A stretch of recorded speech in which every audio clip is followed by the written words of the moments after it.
Salut à tous. Aujourd'hui, troisième levier de la pratique de l'hormèse, troisième façon de se renforcer dans l'inconfort. Alors l'inconfort avec le jeûne. Pourquoi Pourquoi c'est assez simple dans la société d'aujourd'hui où la bouffe elle est omniprésente. S'abstenir volontairement de manger, c'est un inconfort, du moins dans un premier temps. On parle de jeûne à partir de 16 heures consécutives, sans manger, à moins que vous ayez une activité très physique, paysan, ou que vous refaites des autoroutes avec des marteaux-piqueurs toute la journée, etc. On préconise généralement de sauter le petit déjeuner. Mais ça, on le reverra plus tard, on reviendra sur ça.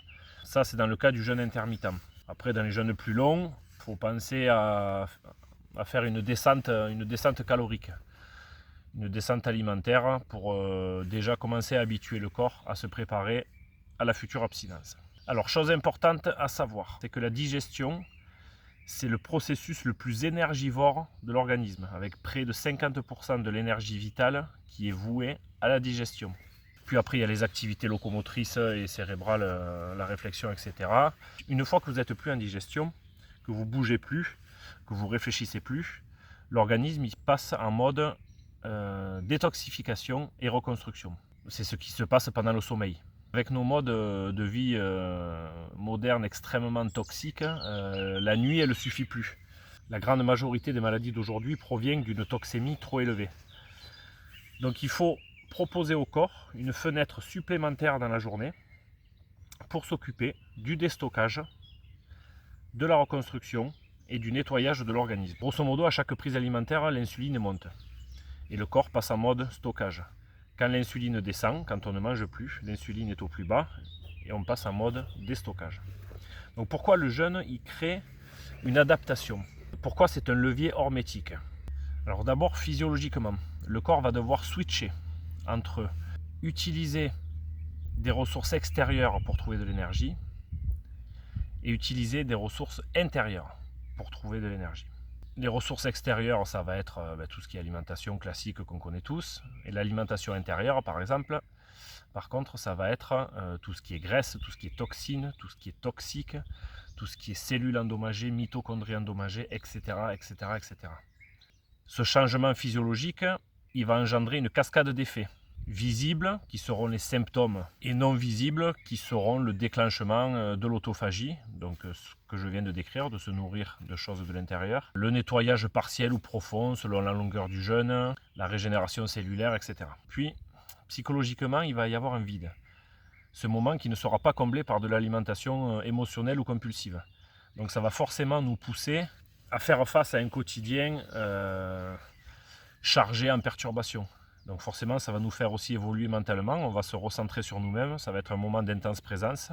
Donc sans rentrer dans plus de détails, parce qu'il y a énormément à dire dans le jeûne, dans cette phase-là, c'est une phase catabolique, donc une phase où il y a du cortisol, de l'adrénaline et de la noradrénaline qui normalement dans la nature nous pousse, nous concentre, nous fait se concentrer pour aller chercher de la nourriture.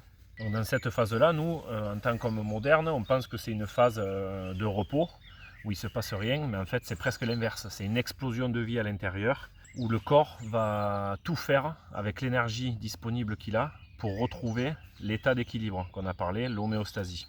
Je mettrai le lien en dessous de la vidéo. Donc pendant cette phase catabolique, il peut y avoir une explosion de symptômes qu'il ne faut pas analyser comme des maladies, mais bien comme un travail en cours, une rénovation en quelque sorte. Donc ne pas se tromper, vous n'êtes pas malade, vous êtes juste en train de vous nettoyer. Et c'est pour ça que le symptôme n'est pas un problème, en quelque sorte c'est une information qui dit que le corps il est en train de tout faire pour revenir à cet état d'équilibre. Arrêter ces symptômes, c'est stopper le corps, c'est le bâillonner dans son travail d'excellence, de retour à l'équilibre. Donc qui dit catabolisme, dit anabolisme.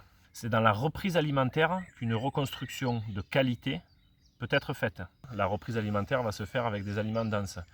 Alors attention, si vous vous lancez dans 5 jours de jeûne, N'allez pas vous taper un McDo pour la reprise alimentaire, c'est catastrophique. McDo, c'est catastrophique tout le temps, mais là encore plus. Quand je parle d'alimentation dense, ça va être des alimentations de très haute qualité, le plus local possible, le plus biologique possible. Donc ça peut être de l'avocat, ça peut être de la banane, les oléagineux qui sont riches en très bonnes graisses, du quinoa, ça peut être des céréales voilà, sans gluten, des produits animaux de très bonne qualité qui pâturent par exemple dans ce champ derrière moi, pas des trucs argentins, des steaks charal, des œufs, des produits laitiers, bien sûr qu'il faut éviter. Après un petit bout de fromage de chèvre au lait cru, avec un bon pain au levain, avec des farines anciennes de blé où le gluten est beaucoup plus bas. Voilà, c'est pas ça qui va vous détruire. Il ne faut pas en abuser. Et voilà, cette phase-là d'anabolisme, le jeûne c'est l'ensemble de ces phases-là. C'est l'ensemble catabolisme, anabolisme. Alors, moi, par exemple, ça fait des années, ça fait 5 ans, 6 ans, 7 ans, je ne sais plus, que je pratique le jeûne intermittent extrêmement régulièrement. C'est au moins 4 fois par semaine, si ce n'est 5, où je fais un OMAD. OMAD, donc One Meal a Day. Les anglophones ils disent ça, donc un repas par jour que je mange le soir. Ça me convient très très bien. On a l'avantage de pouvoir manger très très tôt, à 6h moins le quart, 6h du soir, ce qui nous permet de pouvoir digérer avant même d'aller au lit. Donc on n'a pas le pic d'insuline qui arrive pendant la nuit et qui bloque un peu tous les process de sommeil profond, etc. Après, je ne suis pas fermé à faire un repas à midi quand on va voir de la famille. Ça m'arrive de manger 2 fois dans la journée. Dans tous les cas, je déjeune jamais. Et ça m'arrive de faire des week-ends avec des amis, etc. Donc je sais qu'après, ça sera un jeûne intermittent de qualité qui permet en fait, le jeûne intermittent, ça a l'avantage de créer donc cette adaptation. On n'a plus la sensation de faim. Moi, j'ai plus faim. Les midis, j'ai plus faim. J'ai plus de coups de mou à 15h. C'est même plutôt l'inverse. Quand je mange le midi, maintenant, j'ai envie d'aller dormir. Je suis lourd. Je suis pas forcément de bonne humeur. Donc voilà, moi l'adaptation est faite, c'est une chose que je garde comme routine et qui permet en gros un petit peu de vider ses poubelles un petit peu tous les jours quoi. Voilà, donc je pense que prochainement, dans les mois à venir, là, j'expérimenterai un jeûne plus long. Je vous ferai part de mon retour d'expérience. Je me fixe rien de précis, mais parce que j'avais déjà fait des jeûnes de 24 heures, 48 heures. Et là, je pense que je vais prolonger un petit peu l'expérience, proche de la semaine peut-être. Je vous ferai un retour d'expérience sur ça. Dans tous les cas, pensez à individualiser donc le jeûne. Moi, j'ai un mode de vie qui fait que je peux jeûner de telle manière, j'ai un métabolisme comme ça. Demain, je ne serai pas pareil. Pensez à individualiser. Si vous n'avez jamais fait de jeûne, ne vous lancez pas dans un jeûne de 5 jours parce que vous avez vu de partout que le jeûne était excellent, que c'était très bon pour détoxifier. Si vous faites un jeûne de 7 jours que vous n'avez jamais jeûné, ça peut être compliqué et même un peu délétère. Allez-y progressivement. Ne vous dites pas ah non, moi je ne peux pas jeûner. Moi, si j'ai pas mon repas, mon déjeuner, etc. Si, tout le monde jeûne, puisque tout le monde le fait la nuit. Donc tout le monde a la possibilité de jeûner. On a tout ce qu'il faut à l'intérieur du corps pour le faire. C'est juste une question de volonté. Soit vous ne voulez pas vraiment, et là, dans ces cas-là, ne vous forcez pas. Si vous avez envie de tenter l'expérience, commencez par un jeûne très court, un jeûne intermittent très court de 16 heures. Sautez votre petit déjeuner ou votre repas du soir. Vous aurez forcément des symptômes dus à l'adaptation de votre corps qui est en train de switcher dans le déstockage et dans le nettoyage. Donc n'ayez pas peur de ça, faites-le quelques fois et voyez au bout de quelques temps comment vous vous sentez. Ne me croyez pas sur parole, expérimentez, voyez, et ensuite vous pourrez faire de temps en temps, un jour par semaine, un seul repas dans la journée.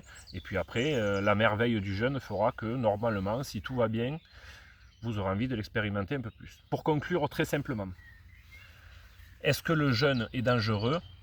Oui, s'il est mal compris et mal utilisé. Est-ce que le jeûne est une arme secrète de santé?